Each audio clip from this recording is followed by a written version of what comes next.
कौन आपण जानिछंती सठिक ट्रीटमेंट और फिजियोथेरापी द्वारा अधिकांश जीबीएस पेशेंट संपूर्ण भाव में सुस्थता पाई पारंती। चलतु जीबीएस रो ट्रीटमेंट विषय रे आलोचना करिबा।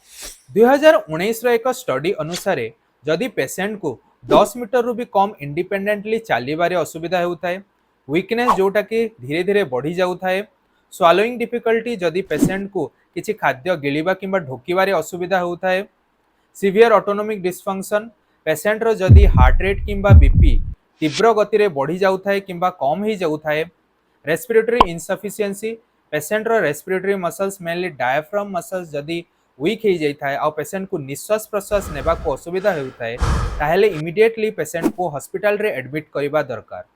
सीवियर केसेस रे आईसीयू रे मध्य जीबीएस पेशेंट को रखा जाई थाए। स्टडी और रिसर्च अनुसार 20% जीबीएस पेशेंट को ठारे रेस्पिरेटरी फेलुअर विकसित होता है और ताहांको मेकानिकल वेंटिलेटर रा आवश्यकता पड़ी थाए। जीबीएस एक ऑटोइम्यून डिजीज जेउथिरे कि रोग प्रतिरोधक क्षमता अनियंत्रित भाव में शरीर उपरे प्रभाव पकई थाए। तेणु यही चिकित्सा इम्यून सिस्टम को सठिक भाव में कार्य करिबारे सहायता करिथाए। इंट्रावेनस इम्यूनोग्लोबुलिन आईवीआईजी यह एक फास्ट लाइन ट्रीटमेंट अटे जेउथिरे कि उच्च परिमाणर एंटीबॉडीज दिया जाई थाए। यही चिकित्सार अवधि 5 दिन होइथाए।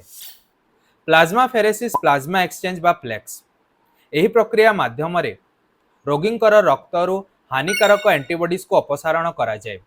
यह 1 ରୁ 2 सप्ताह मध्य 5 थर करा जाई थाए।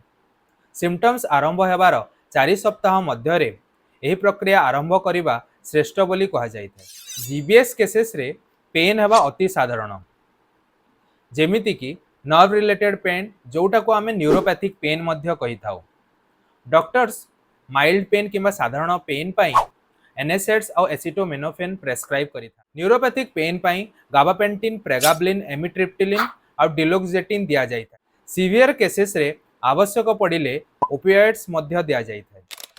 स्टडी और रिसर्च अनुसार गुड न्यूज यह जे 80% जीबीएस रोगी 6 ରୁ 12 मास मध्य संपूर्ण रूपे सुस्थता किंबा किछि दुर्बलता सहित रिकवर करिथान। शीघ्र चिकित्सा द्वारा सुस्थतार संभावना अधिक वृद्धि पाई थाए। जदि आपण किंबा आपणकर कौनसी परिचित जीबीएस केसेस रु रिकवर करुथांती ताहले मने रखंतु सठिक चिकित्सा, रिहेबिलिटेशन आउ धैर्य ही सफल सुस्थतार चाबिकाठी।